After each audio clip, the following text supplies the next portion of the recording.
Sponsored by स्वर्णावा jewellers, मोती बाजार, मंडी। सोने से चमकाएं अपनी खूबसूरती।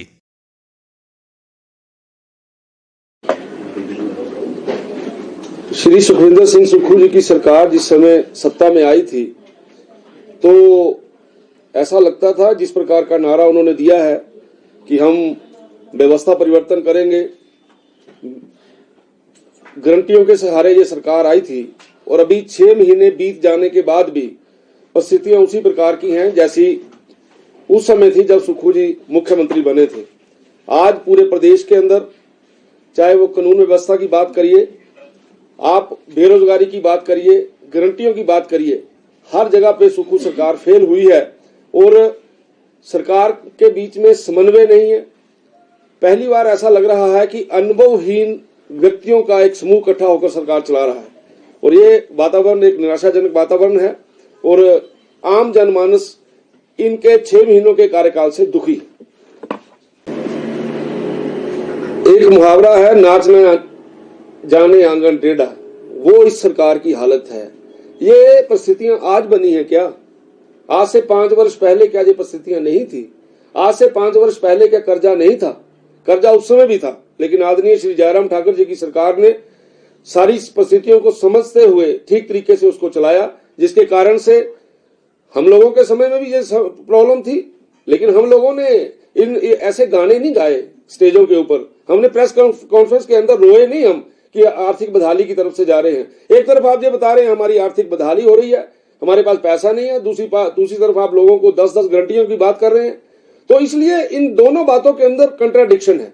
लेकिन मैंने पहले ही शब्द प्रयोग किया है, अनुभवहीन लोगों की जो है वो लोग जो है वो राज कर रहे हैं, इसलिए उनको इस प्रकार की परिस्थितियों को सामना करने के लिए, समझने के लिए उनका मैं ये कह रहा हूं कि उनको वो चीजें समझ नहीं आ रही। आपके ध्यान में रहे, हिमाचल प्रदेश में आदरणीय श्री जयराम ठाकुर जी के समय में ग्लोबल इन्वेस्टर मीट हुआ था। ऐसा global investor meet Himachal Pradesh के इतिहास में पहले कभी नहीं हुआ। और एक ध्यान में आपके और बात रहे कि 1,95,000 करोड़ रुपए के एमओयू साइन हुए थे, उसमें से 35% एमओयू धरातल के ऊपर आए।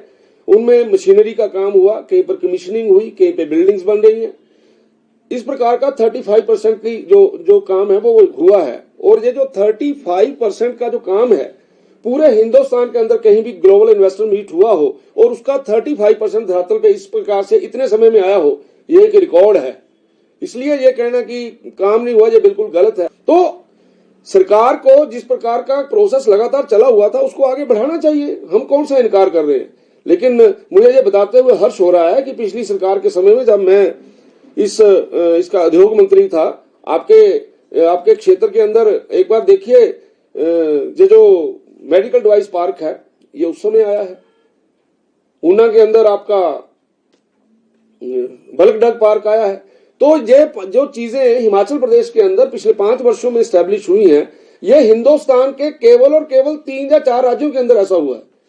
इसलिए उस समय अच्छा काम हुआ है। हम ये चाहते हैं ये सरकार भी अच्छा काम करे, लेकिन केवल और केवल हम बोले स्टेज के ऊपर ऐसा कर देंगे वैसा कर देंगे। आपके ध्यान में रहे कि इलेक्ट्रिकल बसेस का मूल्य आम बस से 4 गुना ज्यादा होता है।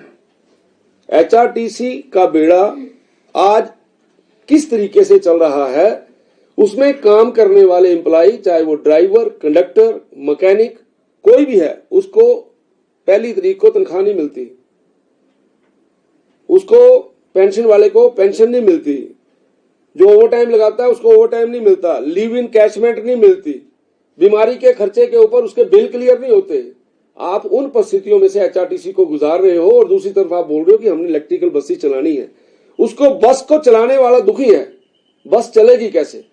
और आपके ध्यान में यह भी रहे, जो डाटा आज की तारीख में आता है उस डाटे में आप देखेंगे कि पूरे हिंदुस्तान के अंदर आने वाले अगले 10 वर्षों में भी जिस प्रकार का डिमांड आज की तारीख में हिमाचल प्रदेश में या दूसरे प्रदेशों में है, मैन्युफैक्चरिंग ही नहीं हो पा रही। आपके पास आज की तारीख में भी एक चार्जर के ऊपर 4,000 बसों से ज्यादा का बोझ है, एक चार्जर के ऊपर, जो आज की तारीख में इंफ्रास्ट्रक्चर स्टैब्लिश है। इसलिए मुंगेरी लाल के हसीन सपनों की तरह हमें इन बातों को नहीं सोचना चाहिए, व्यवहारिक होना चाहिए। ठीक है, हमें इलेक्ट्रिकल बसेस लेनी है, लेकिन आप आज की तारीख में ये बोल रहे हैं कि हमने डीजल बंद ही कर देना, इलेक्ट्रिकल ले लेनी। कहां से ले लेनी आपने? ये जो झंडियां दिखा रहे हैं ना, जो हार पड़ रहे हैं, ये हमारे जमाने की है बसें सारी, इसका पैसा हम लोगों ने दिया हुआ है। इसलिए मुझे ऐसा लगता है सुखू सरकार को व्यवहारिकता के ऊपर काम करते हुए आगे बढ़ना चाहिए। फेसबुक पर पोल स्टार हिमाचल का पेज लाइक करें और यूट्यूब पर हमारा चैनल सब्सक्राइब करना ना भूलें।